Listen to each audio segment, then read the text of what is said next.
makathu fi syi'bi qariban min 3 sanawat. La yasilu ilaihim syai'un min at-ta'am illa khufyah hatta akalu waraqash syajar.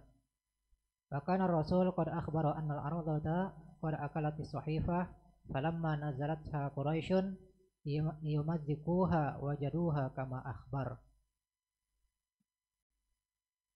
Keluarnya Nabi Shallallahu Alaihi Wasallam beserta keluarga beliau dan daripada kerabat beliau, daripada Bani Muthalib dan Bani Hashim, dari pengasingan daripada suku Quraisy.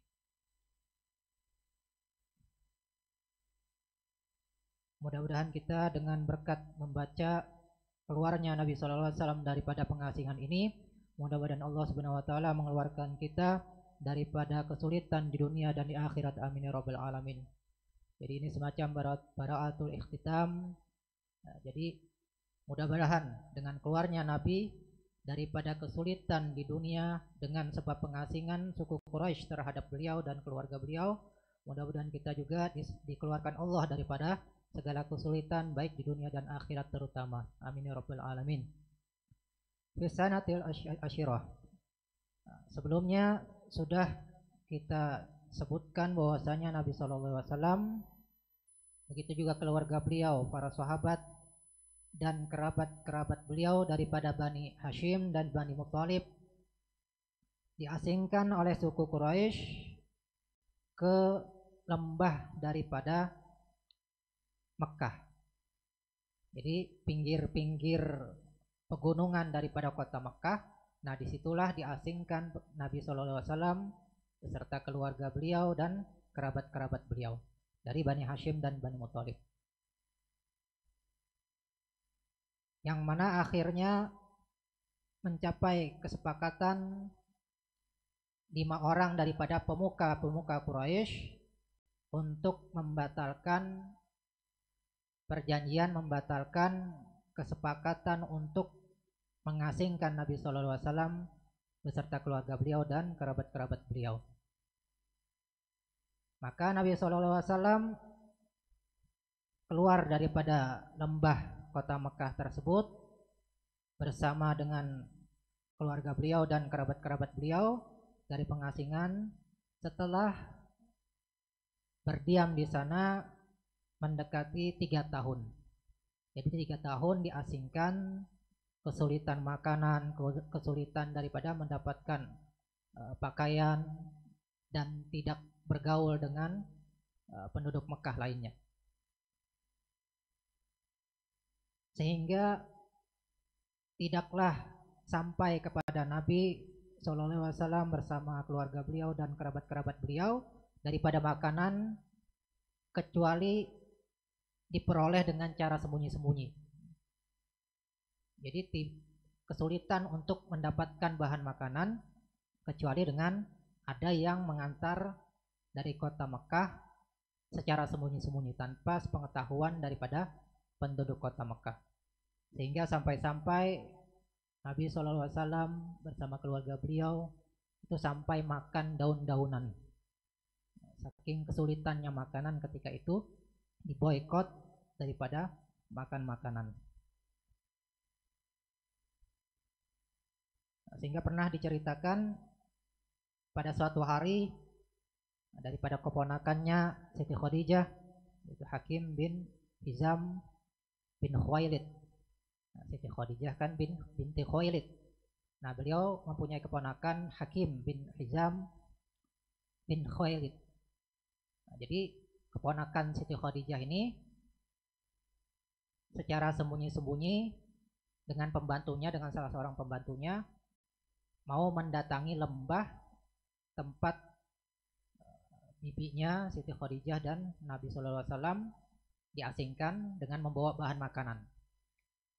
Jadi secara sembunyi-sembunyi mau menyampaikan makanan ke lembah tersebut. Tetapi di tengah jalan diperdapati oleh Abu Jahal. Wah, apa ini, kata Abu Jahal? Ini makanan. Wah, nggak boleh ini. Ini nggak boleh sampai makanan ke Nabi Muhammad SAW dan keluarganya. Tiba-tiba datang Abu Bakhtari. Abu Bakhtari ini juga salah satu daripada pemuka suku Quraisy. Apa ente Abu Jahal? Ini hartanya Siti Khadijah. Dan Siti Khadijah ini bukan daripada Banu Hashim, Banu Muthalib. Ini terserah dia. Ini keponakannya yang ngantar. Makanan-makanan dia, apa urusan ente, kata Abu Bakhtari. Sampai sempat terjadi ketegangan di antara Abu Jahal dan Abu Bakhtari ini. Sampai tiba-tiba lewat Hamzah bin Abdul Muthalib. Ini akhirnya berdua ini takut. Akhirnya udah dibiarkan lolos daripada keponakan Siti Khadijah tadi untuk menyampaikan makanan kepada bibinya Siti Khadijah. Karena takut dengan Hamzah bin Abdul Muthalib ketika itu mereka berdua. Nah, kemudian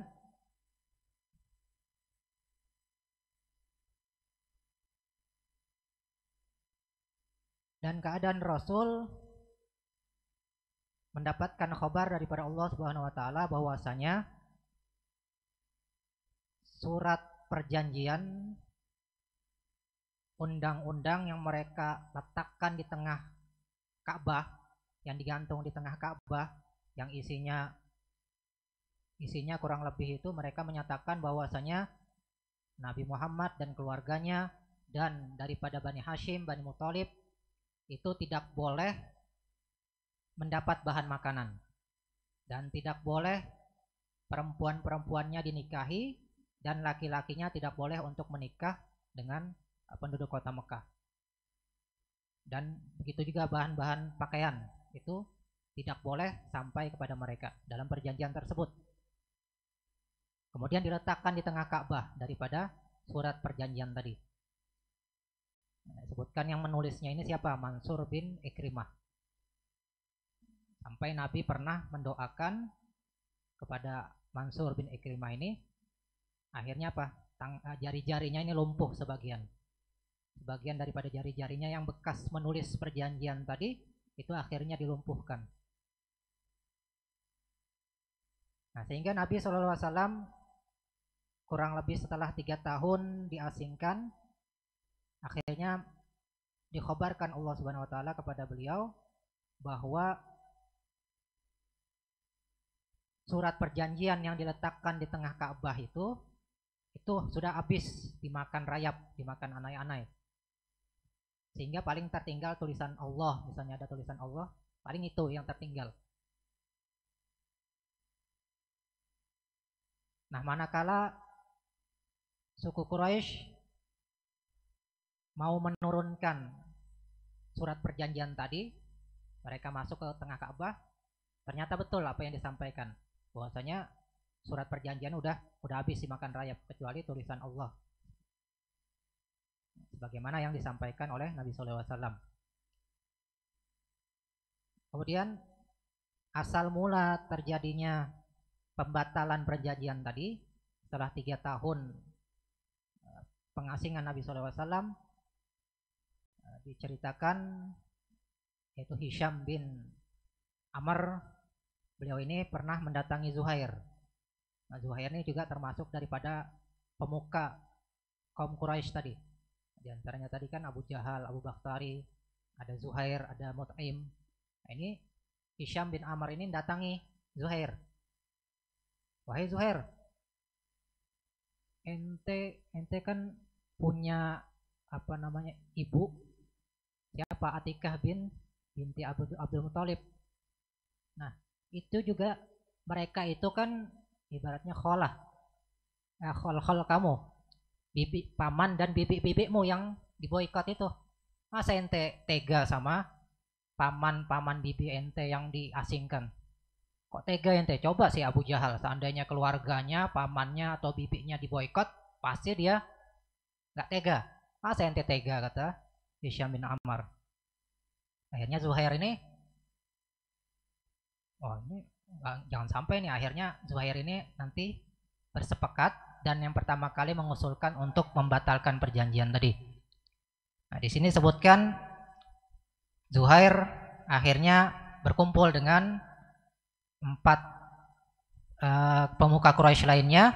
Kemudian dia menyatakan, wahai penduduk kota Mekah, kita makan, kita berpakaian, Tapi daripada Banu Hashim dan Banu Thalib itu mereka binasa dengan sebab tidak mendapat makanan, tidak mendapat pakaian, bahkan mereka tidak bisa berjual beli. Wallahi, demi Allah, aku enggak bakal tinggal diam kecuali aku akan merobek perjanjian tersebut, kata Zuhair. Karena perjanjian itu sangat menzolimi. Akhirnya yang sisa yang 4 ini memperkuat daripada perkataan Zuhair tadi. Nah, akhirnya Abu Jahal ini mengatakan, udah, ntar malam kita putuskan. Malam ini kita putuskan. Akhirnya besoknya, nah di malamnya itu Nabi Muhammad SAW disampaikan atau dikhabarkan bahwa surat perjanjian itu udah habis dimakan rayap. Tinggal tulisan Allahnya aja. Kemudian Nabi menyampaikan kepada paman beliau Abu Thalib. Kemudian Abu Thalib ini turun ke Mekah, menyampaikan kepada pemuka-pemuka Quraisy tadi, wahai pemuka Quraisy, ini keponakanku Muhammad ini menyatakan bahwa surat perjanjian yang kalian letakkan di tengah Ka'bah itu udah habis dimakan rayap. Kalau dia benar, udah keluarkan dia daripada pengasingan. Tapi kalau seandainya dia dusta, udah tangkap aja Muhammad itu, kata Abu Thalib. Akhirnya ya tuh, mereka datangi ke tengah Ka'bah dan menyaksikan bahwa benar yang disampaikan oleh Nabi SAW bahwasanya surat perjanjian tersebut telah habis dimakan rayap. Nah, di situ kita dapatkan daripada mukjizat Nabi SAW, baik itu doa beliau terhadap Mansur bin Ikrimah, begitu juga Nabi menyampaikan daripada Allah langsung bahwasanya surat perjanjian udah habis dimakan rayap tanpa ada yang memberi kabar. Kata Abu Thalib, ente bagaimana dapat kabar? Nggak ada yang datang ke sini. Aku yang mengabarkan Allah Subhanahu Wa Taala, kata Nabi SAW. Nah, sehingga disimpulkan pada tahun ke-10 daripada kenabian atau setelah 3 tahun Nabi SAW diasingkan di lembah kota Mekah, akhirnya dibatalkanlah perjanjian tentang pengasingan Nabi dan keluarga beliau, begitu juga kerabat-kerabat beliau daripada Banu Hashim dan Banu Thalib, dan dikembalikan ke kota Mekah sebagaimana sebelumnya. Maka Nabi SAW akhirnya kembali daripada pengasingan setelah kurang lebih 3 tahun diasingkan oleh pemuka-pemuka Quraisy. Nah, mudah-mudahan kita mendapatkan manfaatnya dan mudah-mudahan Allah Subhanahu Wa Taala menyelamatkan kita baik dunia dan akhirat dengan berkat kita mencintai Nabi SAW, begitu juga keluarga beliau dan sahabat-sahabat beliau. Amin ya rabbal alamin. Itu dulu yang sampaikan, kurang lebih mohon maaf. Walafu minkum wallahu subhanahu wa ta'ala alam.